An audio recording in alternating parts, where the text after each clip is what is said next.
Welcome to the Christian Woman Leadership Podcast, where we hope to inspire you to embrace your God-given gifts, skills, and passions in order to lead with confidence. We want you to remember that you are fearfully and wonderfully made in the image of God, and you are fully loved by Him. You have been designed on purpose by God with unique gifts and passions in order to love and lead those around you. I'm your host, Esther Littlefield, a pastor's wife, business owner, mom, and writer.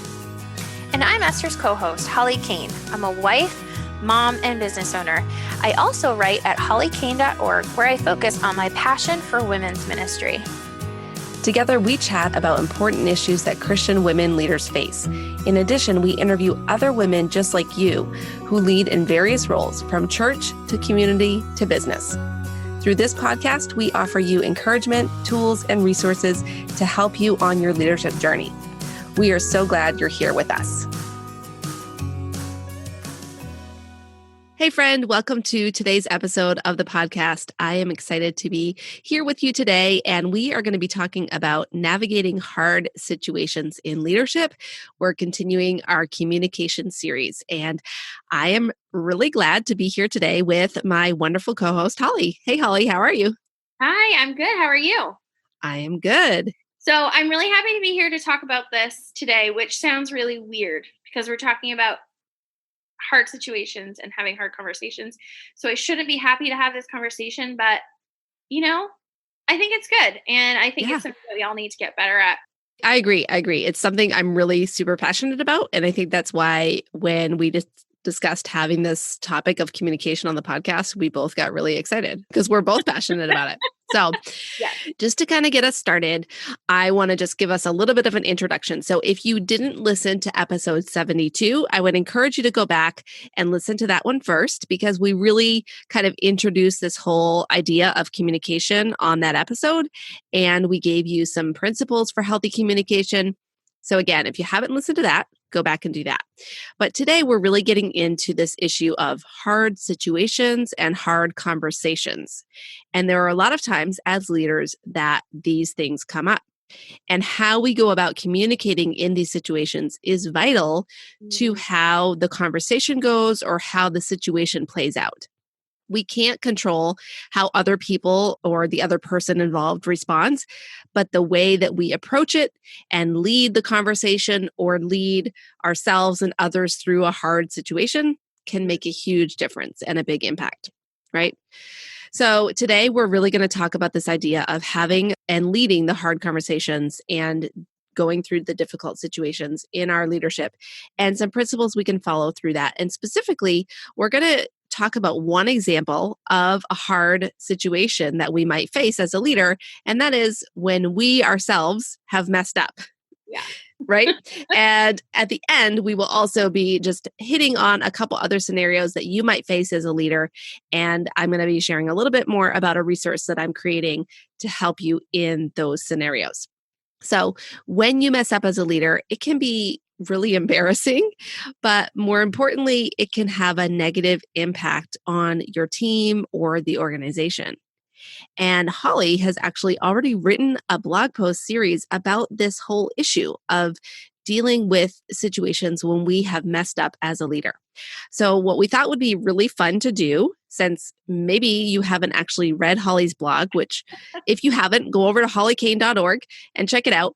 But I know a lot of you are podcast listeners and that's how you consume your information. And so we're going to talk through what she wrote on her blog post. And I'm going to kind of basically interview you, Holly, to go through this scenario of what to do when we've messed up. I know it's not really something that I love dealing with personally, but I think it's really important. So let's just go ahead and get started. Yeah. Right? You ready? Okay. So why do you think it's important for us to talk about what to do when we have messed up as a leader? Like, can't we just kind of learn from our mistakes and move on and not have to really focus on what to do in that situation? Yeah, so I agree. It would be really nice to just keep going and sort of be like, ooh, mental note, don't do that again. But part of being an excellent leader is learning from your mistakes and moving forward productively. And we can't do it effectively if we have things sort of left hanging. And we need to resolve any issues that are still out there for people. And we need to lay the foundation to rebuild trust. So these are not things that we can just leave hanging. These are not things that we can just let go by. If we have sort of an issue where we've made a mistake and it's been public, it's really a good idea to address it and just move on. And again, it builds trust and it shows that you are truly an effective leader and that you're concerned about your leadership and you're concerned about your integrity and how people view you. So. Yeah. Yeah. And I think that the truth is we are all going to mess up at some point as a leader. I mean, we all probably have, and we probably will in the future because we're not perfect and there's no way to do this leadership thing perfectly. Right. So recognizing that and then having a plan in place for how to deal with it when it happens is just going to help you be more effective. Yeah. When you have something that happens like that, a lot of times you have a hard time really figuring out what to do next. I personally get like really stalled. So part of the reason that I wrote the blog post was just so that like when you get to that point where you're like, oh crap, like this is blowing up in my face, I don't really know what to do. These are steps that are there for you, guidelines that are there for you so that you can actively walk through them so that you're not stuck and so that, these mistakes don't define your leadership. It's really important to have other things define your leadership and the way that you deal with conflict or hard situations or mistakes that you've made can sometimes define your leadership in a negative way, or it can define it in a really positive way. So I love that. Okay. So when you wrote about this issue, you broke it down into 2 phases of dealing with this hard situation when you've messed up. So can you tell us what those 2 phases are? Yeah. So the 2 phases are just the first would be internal work. And then the second is external work. Really plain and simple, cut and dry. But what I find is that you kind of got to do your due diligence with yourself before you can work on resolving things with others. So making sure that you have a clear view of the situation, your role, and anything kind of underlying in your own heart is first and really key in having kind of a really good understanding before you move forward. Because the last thing you want to do is spread around negativity or your hurt or your wounds or even the sin hangups that you have with others. So it's important to work towards understanding your own heart and your own mind, maybe whether you're still wounded, those sorts of things you need to figure out before you enter into someone else's world. Because if you do that in a really bad and unhealthy situation, you're only going to make something that's not going well go worse. Okay. Yeah. That makes sense. It does. Yeah. It makes so much sense. And I just think I love this idea of having this be a proactive thing that you have in place. So we're going to start with the internal work and talk about what to do first in terms of the internal work. And I think just something you said right there made me think of Jenny Catron talks a lot about self-leadership and the idea that we have to lead ourselves. So this is the internal self-leadership that we do before we go out and try to lead others. Right. So what's the first thing that we should do internally before addressing the external stuff? Yeah, so it seems kind of obvious, but sometimes we overlook this actually. Just process what happened. So it's important to do the work to process the situation well. It starts with your own self and your own work, and you need to figure out how you need to process it. So do you need to journal? Do you need to talk it out? Do you need to just sit and think? But you need to figure out for yourself what the best way for you to go through this process is. So it's just crucial that you review the facts. I personally am super emotional. And so when I look back on things, I add layers of emotion. I add layers of things that are already going on in my head. So it's a really good idea to try to stick to the facts as best as you can and really trying to figure out whether you did something wrong in the situation, whether there's other people that are part of it, and some good questions to ask yourself when you get to this point and while you're trying to process are, what's the scope of this situation in size and severity? And what I mean by that is how many people were involved? How many people knew about this?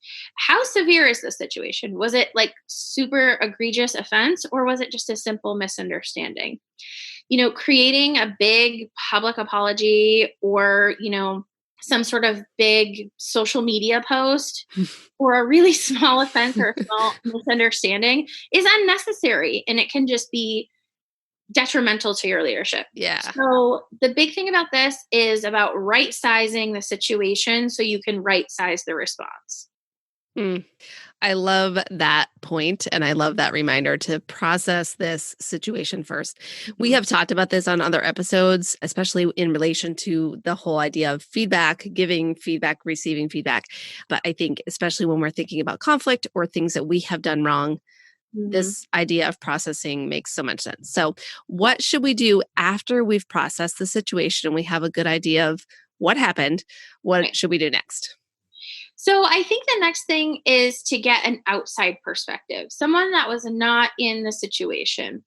I personally get things really mixed up in my mind sometimes. And even if I try to get down to the bare minimum facts, it's easy for me to confuse the situation. So processing with a spouse or a mentor or a trusted friend who's not under your direct leadership in the situation that you're processing is a good idea. And Mm, I make that sort of specific point that the person is not under your direct leadership because I think that's really key. Having someone outside of the situation is really good, but it really should not be someone that's in your direct report, yeah. direct, supervisory sort of Yeah. under. They're probably not going to feel comfortable being completely honest with you Right, because right, you could fire them if you wanted to. right. So this is often a good time to get some real clarity on the work that you need to do to resolve the situation, as well as figure out what your true role in all of this was. And it can help you kind of find your blind spots. Sometimes we can't even see the things that we do. So Yeah.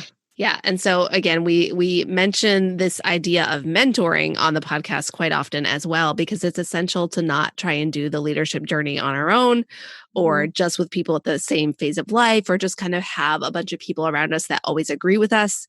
So we can learn a lot from those people that are further down the road, and having that person or multiple people that you are giving permission to look into your life and say, okay, here's what I see. Here's where maybe you went off course in that situation, can really help us as we go through navigating these difficult situations. Right. All right. So what is another thing that we can do like internally to keep moving forward? Yeah.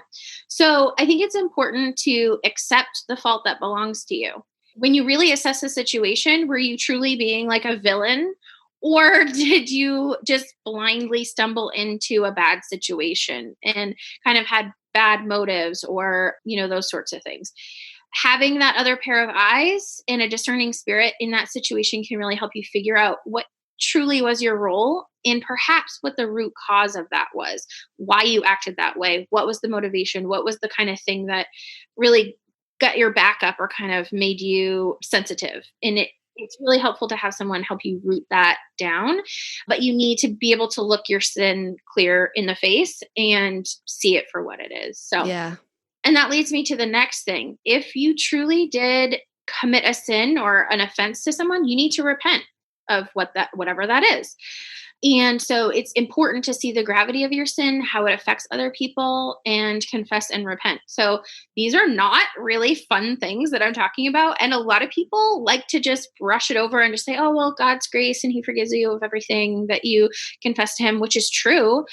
But we need to have a real clear view of what our sin is and what the root cause of those things are, and really deal with those with God before we go start working with other people. And it's really important to realize that if you're still burdened with the sin that you carry, I mean, obviously you might not be able to get all the way out of the root cause, but if you don't deal with the specific sin, it's going to make the restoration process with others that much more difficult, because you're probably going to be looking for their forgiveness and their acceptance as a means to be able to move on, when what you truly need is God's forgiveness. And then you'll have the freedom to allow others to react how they want to react, because you will know that you are secure in God's mercy and his grace and his forgiveness. So Yeah. Yeah. It's that whole idea of having confidence because of your relationship with God and going into your interactions with other people based on your relationship with God right. being your primary and only source of love, Right. forgiveness, grace, all of that, Yeah. instead of relying on other people for that. So Yeah. I love that point. Yeah, it's important not to tie your worth or your worth as a leader necessarily to this outcome. Yeah. Really, the work is internal first, and how God accepts you, and seek him in the reconciliation. But what you're really looking for is his forgiveness. It's important to seek others' forgiveness, but they don't have to. Yeah. They can do as they please. And so for you to be able to move on in a clear conscience and in the freedom of his mercy, you need to deal with it with him. Yeah, absolutely. Okay. So that covers the internal work side of things, right? So let's talk about what to do now externally when you've messed up. Yeah. So this next part is just to apologize and forgive. And so what I mean by this is you need to do the work of apologizing to whomever you offended, whoever the situation was primarily with, and also be having a posture of forgiveness for that other person in their role in the situation. So if you need to make amends with someone, especially if they're under your direct leadership, it's important for that relationship and the health of the ministry or the team to do it really well. So you need to apologize for your part and ask for their forgiveness. It doesn't need to be long drawn out conversation, but it should be heartfelt. Talking about the gory details can really just lead to longer term problems. So it's really just important that you focus on the situation at hand and just apologize for your part. The other thing to think about is allow the person time to respond. Sometimes they may not be expecting it. They may still be mad. They probably haven't done or may not have done any of the internal work that you've done. So give them time to respond, but don't hash out the whole thing. It's okay to have some silence there, not to keep talking. You've already said your part. So, and encourage them to find someone to talk to about the situation if they don't feel like they can respond to you well at that time. I already kind of talked about this part, but we don't need to expect the person to forgive you. We're not really sure where they might be at in this situation. So we need to give them the space and freedom to deal with that as best that they can, but encourage sort of the right ways to handle things. Yeah. If you need to do the forgiving, don't say that you've forgiven the person if you haven't. This is like a soapbox thing for me. We are so often told in Christian circles that the moment someone does something wrong to you, you need to be able to forgive immediately. And I understand where that comes from, because in light of our sin and in light of, what Christ paid for on the cross for us, how can we really hold anything against other people? And I understand that, but I really feel that this is more of a posture to forgive, not necessarily having figured out the whole process. Sometimes it can take a while to really work through why you were offended and what really hurt so much. So I think it's really about setting your feet on the path of forgiveness very quickly, rather than turning to a path of resentment and bitterness and just wallowing in the situation. It's more about, okay, I'm working on getting to full forgiveness. So, and if you have a hard time forgiving someone of their side of the situation, tell God. He's faithful and he wants to provide healing and restoration. And the best thing you can do is to be honest with God about how you're feeling and ask him to help you change your feelings, change your heart. You can't just plaster on a smile and expect forgiveness to happen just because you need it to. That doesn't actually do anything, just covers up the situation. I really feel like forgiveness is an active process that we need God's word and the Holy Spirit's guidance to walk through. And I really just think that putting your feet on that path is the most important part, and continuing to walk down that path rather than opening the door of offense over and over and over again. Yeah. Yeah.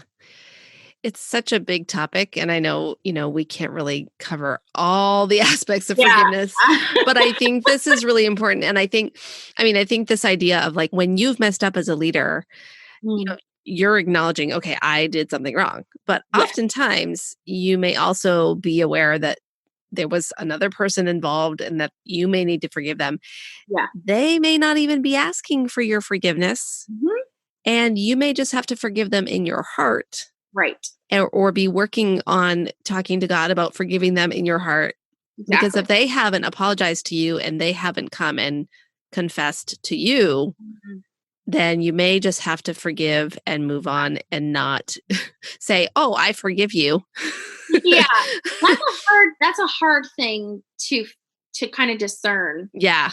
whether or not you should actually say those words to someone when they Yeah. haven't really owned up to their side of something. Yeah. So that I would think would be part of the discernment. Yes. That Yes. Something to be talking to God about.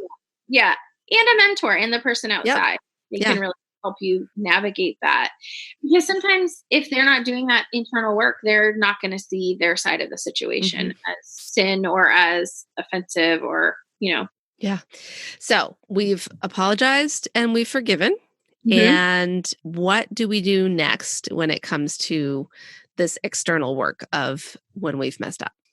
Yeah, so I think the next thing is to just be open about what happened.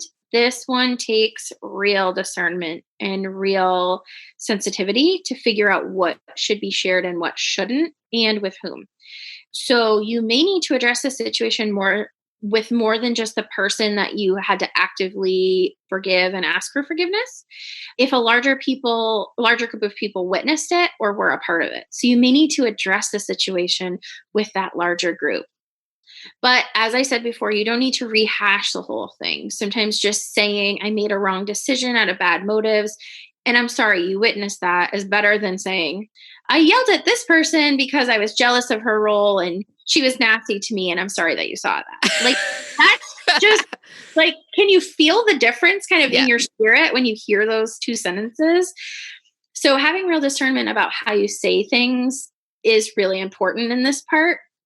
And I think that being clear about the work that you've done to restore the relationship and sort of your contrition over what happened is really what we want to be clear about and what we're actually being open about. So, if this is a bigger offense, if this is a bigger situation, it may be a really good idea, especially if you're in a ministry situation or in a company situation, to talk to the leadership of that ministry or that company to figure out just how far this sort of clarity and this work needs to go.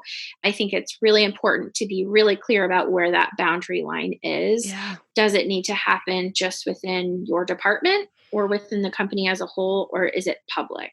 Yeah. We don't want to air our dirty laundry when we don't need to, but we Mhm. also need to try our best to be clear and direct with those who have been affected Yeah. on what we've done. Yeah. So. I can't help but think of an office reference right here. So when the company has an error with their printing machine and some really bad things get printed on their paper, Okay. and they're trying to like resolve it with their customers, right? So Michael, the boss, calls the media in so that he can apologize to one of the customers in front of the media about the issue. And the customer doesn't accept the apology. It just turns into a big mess. But it's that example of like, there was no need for calling the media in. Like, let's not call the media about something that doesn't need to be publicized, right? So I love this idea of just like making sure that your transparency is appropriate to the situation. Right. Noelle Rhodes and I talked about this in episode 65. She talked about dealing with crisis situations. So it was a little bit different context. It wasn't so much about necessarily someone messing up, although that could be included in that conversation. But she talked about the importance of accurately communicating what's going on to, and it was in the church context, but to your congregation, to the membership, whatever, rather than trying to conceal the matter. Right. And so it's kind of like the one extreme is concealing it and not talking about it at all. And the other extreme is talking about it to the point where it's way beyond what people need to know. Right. Mhm. So you do need to have that discernment in how you present the information without hiding the information. Yeah, So, exactly. yeah. Exactly. So what's next on the external work? So this next one really kind of stems out of the other one. And it's just allow for questions. So we want to keep this from spreading, right? So we want to squash gossip. And the best way to do that is to invite people to come directly to you with their questions in private. So this is not saying in a big forum, who has questions for me about this situation? Yeah. It's really okay to say, this situation happened. If you have kind of a group of people, if you have questions, please come talk to me about it.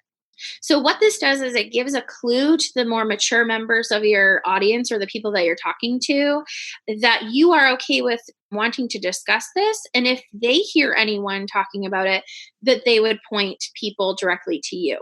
It lets those people on the flip side who might not have that same maturity level know that in fact you're not trying to cover it up and that you're open to dialogue about it. And once those people realize that it's not a secret and that you're not shoving it under the rug and you've handled it, then generally all the fun has been taken out of the gossip to begin with. Mm-hmm. So it sort of really squashes the sort of talk about what happened from going any further. And I think that that's really important because kind of in the aftermath of some of those situations, things can spread really quickly and get out of hand. And something that had an effect on a small amount of people turns into something really huge. So squashing that to the best of your ability is really good. Yeah. That really goes along with the transparency, like being willing to answer questions. It goes along with that idea of being transparent because it shows people I'm not trying to hide anything. Right. It doesn't mean that you're going to tell the people that ask questions every single aspect of the scenario, right? But it just makes people feel comfortable with knowing that you're not trying to cover something up or hide something. Right. So secondly, inviting those questions really instills trust with those people who may have thrown your integrity into question over the issue.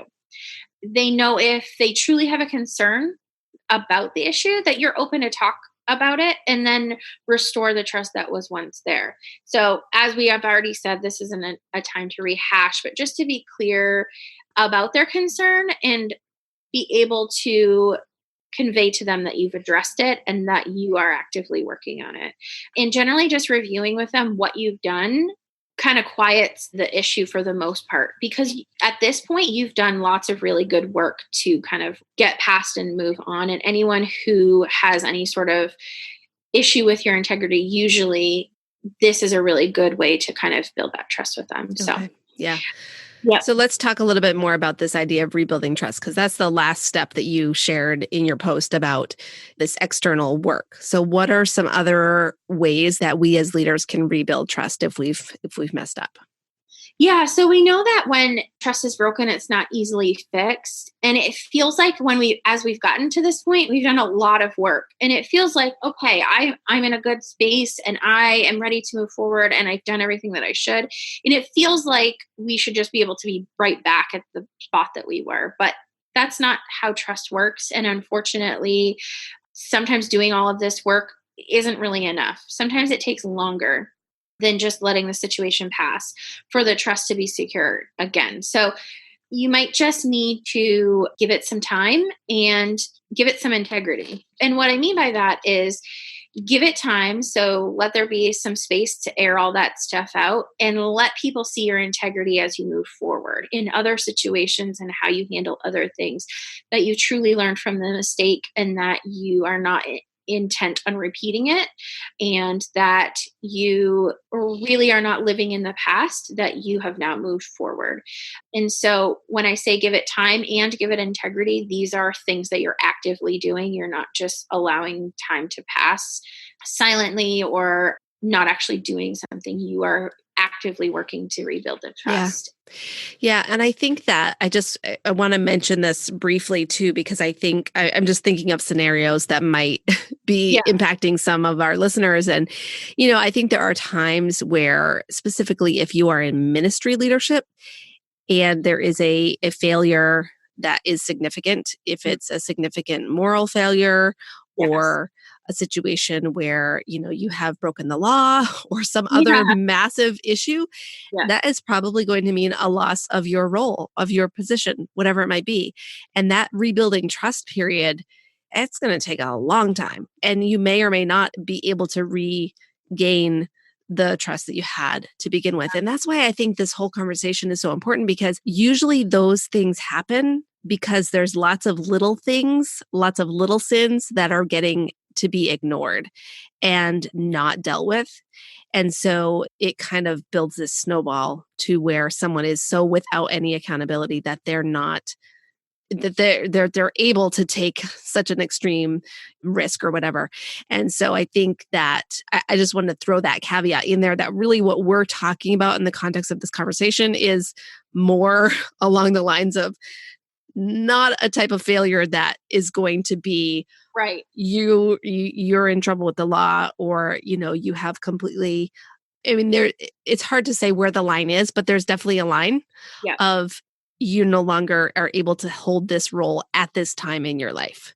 Right. And that may be, there's a bigger process of rebuilding the trust that has to happen. And sometimes that giving it integrity is fully facing and fully accepting and fully working through all of the consequences. And so that may mean, if it's legal, it may mean jail time. It may mean community service. It may mean that you're not allowed to do certain things anymore. Yep. So fully accepting that those are the consequences to your actions also shows integrity in the cleaning up of the situation. And assuming that you can jump right back into a role when you've had something that egregious is really not taking the weight of the situation into account. And so really understanding that situation and really understanding that you may not get that role back ever. You may not ever be allowed to have a leadership position again. Like, those are things that you need to really understand and not try to push your way back into those spots again, and allow God to work. If God really wants to use that time and that situation that you went through, he will, and he'll work it out and he'll put you back into those positions. But it's important not to push through those doors again. Yeah, I mean, I think that we both agree that God is a God of redemption and miracles and restoration. And whether it's a failure in your marriage or a failure in your parenting or a failure in some other area, God can still restore and redeem those things, but there are always going to be the consequences of the actions that you took. And I think it's just important to recognize that we are all human. We all do make mistakes, but there are some mistakes that have a higher cost than others. Absolutely.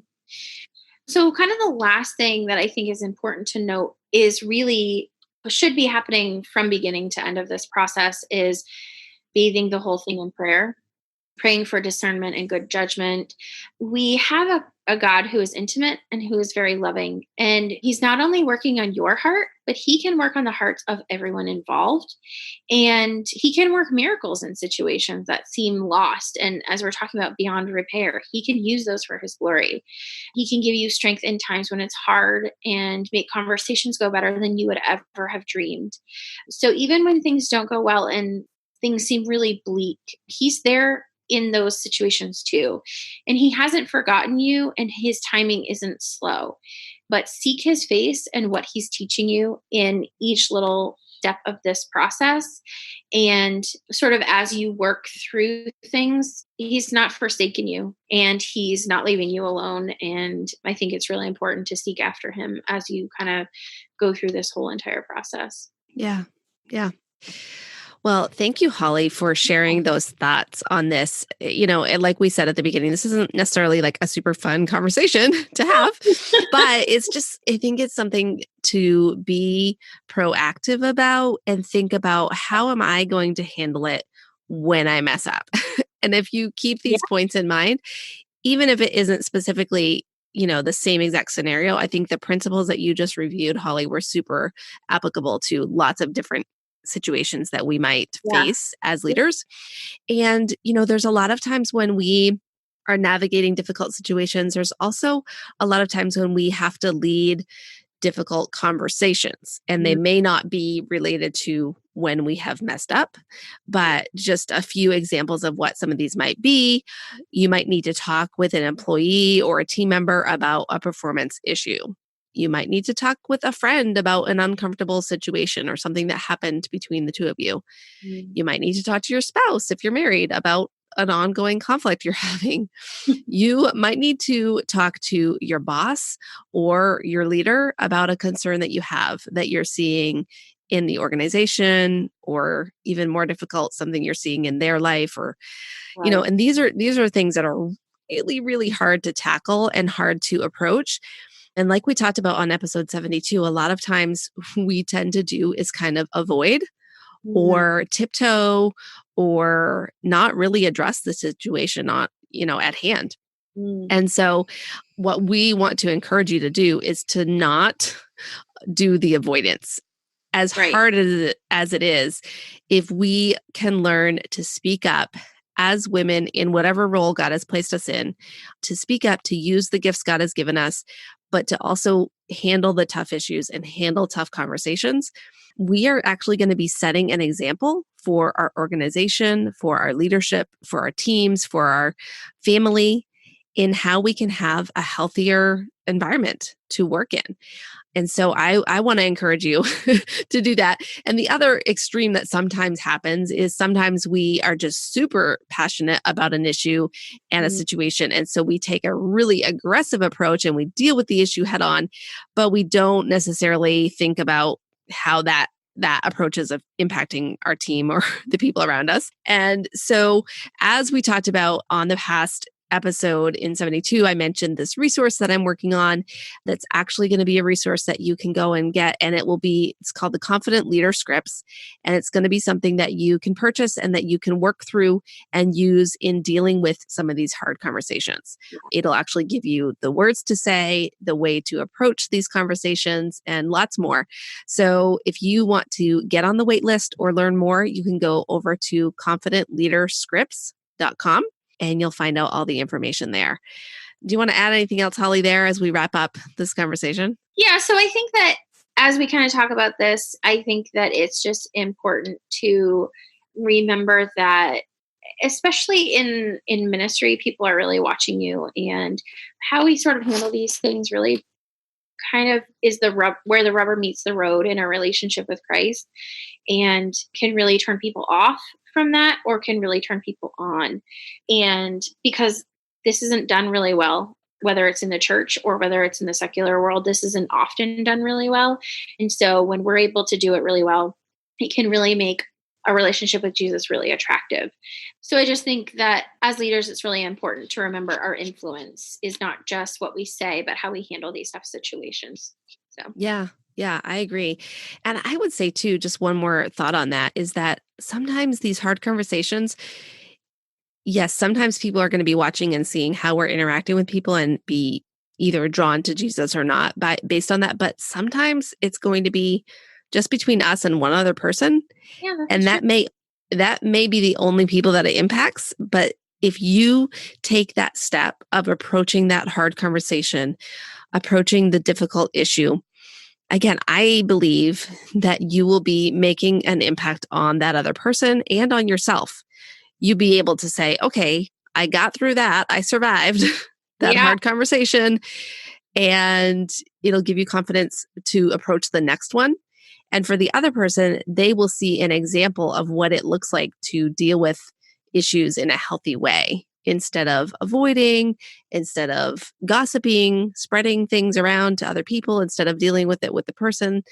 So many positive things can come out of dealing with and navigating these hard conversations if you're willing to step up and do it. Yeah. Okay. So we're wrapping up this conversation today. And last time we didn't end with a fun question last time. We ended with an update on life. But today we have a fun question. So Holly, I'll ask you. Okay. Thanksgiving is coming up. Okay. So Thanksgiving is just in about a week from now. I would like to know if you've hosted Thanksgiving. Mm-hmm. And if you have, what kind of mishaps have you had when you have hosted Thanksgiving?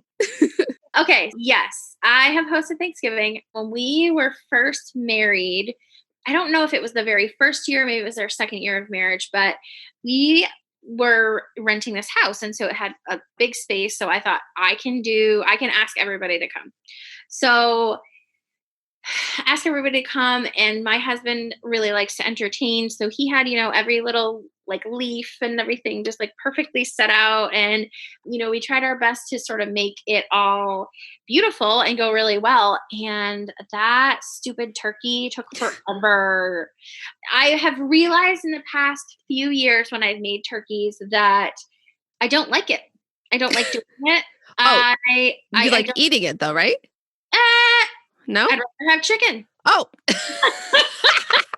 And so that has instilled like this super fear in my heart that if I ever make a turkey, it's going to be undercooked and it's going to poison people.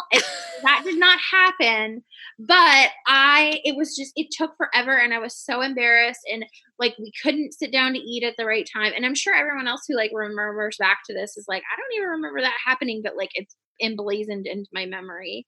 Because for me that was super traumatic, like, and as I'm cutting, I'm like, is this done, is it not done? I don't know. I get super worked up over those things. I don't know if I'm the only one, but I don't think that you are. Okay, good. So, okay. Well, actually, I know I'm not the only one because Butterball has their own hotline that you can call on Thanksgiving if you need help with your turkey. So I know for a fact that I'm not the only person that freaks out about that. So. Yeah. Okay. Tell me about yours. Have you hosted Thanksgiving? Yeah. So most of my family knows that I am not necessarily the most domesticated person out there. Like, you are a wild one. I don't necessarily love baking, cooking, hosting. It's not my natural gifting. Okay. But I work on it. But I do love holidays and I love celebrations. And so we moved into the house we live in now it'll be 5 years in November. It'll be 5 years, like right about when this episode comes out. We moved in about a week before Thanksgiving into our new house. So up to that point, I don't know that I had ever hosted. I don't think I'd ever even cooked a turkey in my life. Like, honestly, I really hadn't. But because I was in this brand new house and we had this nice big space, I wanted to host. And so we set it up. We had unpacked quickly and all that. So anyway, so we decided to host Thanksgiving and I had this beautiful new oven and it's a convection oven. And so I remember looking it up and researching about how to cook a turkey in a convection oven. Well, nothing went horribly wrong, but I had the opposite problem that you had in that the convection oven cooks it a lot faster than the regular oven. Oh, and then I just remembered another problem I had. The other part of the problem that I had was that we didn't take the turkey out early enough out of the freezer. So the trying to get it to thaw out, trying to get the stuff out of the innards out when it's still frozen, like all of that, because I had never done it before. So I was not educated enough to know I needed to give it like 2 days or whatever it is to thaw. 2 words, I don't know, it's a long time. People, if you're listening today, look it up. If you don't have your turkey out, you need to be looking it up right now. Yes. Figure out when you need to take it out because we're about a week away from Thanksgiving. Yes. All of our non-US listeners can just ignore this part of the conversation. But for the US people, which is the majority of you, you got to look at that turkey. Okay. So anyway, so what happened was the turkey got dried out. Like it got kind of overdone because the convection oven cooked so fast and it just felt really dry. And so I was obsessing that it was, it was so dry. It's the first time I've had Thanksgiving here. I was upset. Yeah. Nobody else cared. Okay. Nobody else cared. Then the other thing that happened was I worked really hard on a beautiful cheesecake. I do like making desserts. So that is one thing I'm good at. And I made this amazing turtle pumpkin cheesecake. Okay. Ooh, super good. And we had a family friend come to our Thanksgiving with us. And so I was going to take her home. She was going to go back to be with her family. So I took her home and I came back and everybody was eating the cheesecake without me. Like they didn't let me be there to like help serve it. And I was like so mad. It's so stupid to be mad about that. But I was like, I looked at my husband. I was like, you didn't like, wait for me. And it was like, I was gone for like a half an hour. Anyway, I guess my family really likes dessert. So they couldn't control themselves. No. Anyhow. That's so funny. Yeah. That reminds me, do you watch New Girl? That reminds me of a New Girl reference. No. So back to your turkey, like she goes to take out the turkey to cook it that day and it's frozen solid on Thanksgiving Day. And so she throws the turkey in the dryer and tries to thaw the turkey in the dryer and it's hysterical. It's absolutely hysterical. So I'm not recommending that you thaw your turkey in your dryer. No. It's not a bad idea. Like I just going with it. Oh my goodness. All right. Well, friends, if you are listening and you have a funny story about Thanksgiving or any kind of hosting of a family gathering, we would love to hear it in the Purposeful Leadership group. So make sure to pop on over there and tell us. And we will be back next week with an episode, but it will most likely be a guest episode. So we will wish you a happy Thanksgiving and we'll talk to you next time. Bye. Thanks for joining us on the Christian Woman Leadership Podcast. If you enjoyed this episode, would you consider leaving us a rating and review in your podcast app? This helps more women just like you find the podcast, and it also helps them to know whether the podcast would be a good fit for them. Just go to the show in your podcast app, then scroll down until you see the option for ratings and reviews. From there, you can tap to rate and write a review. It means the world to us when you take a couple minutes to do this, and thank you so much to everyone who has left a review. Now don't forget, your leadership matters, and it's time for you to embrace your gifts and lead with confidence.